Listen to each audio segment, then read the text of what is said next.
আমি জুমার নামাজের খুতবায় বললাম যে যারা ওমরা করে আল্লাহ তাদের ঋণ মুক্ত করে।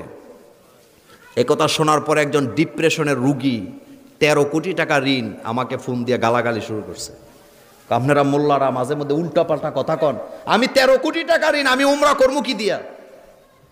তা আমি বললাম ভাই আপনি কত টাকা ঋণ? কয় 13 কোটি। কথা বুঝেননি আপনারা? কয় কোটি?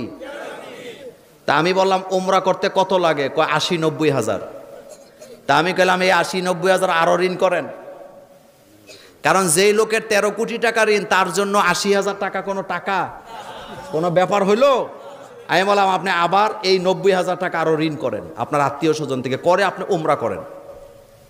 মসজিদে কোবায় যারা গেছেন মদিনাতে, মসজিদে কোবার দরজার মধ্যে লেখা আছে একটা তিরমিজির হাদিস, রাসূল বলছেন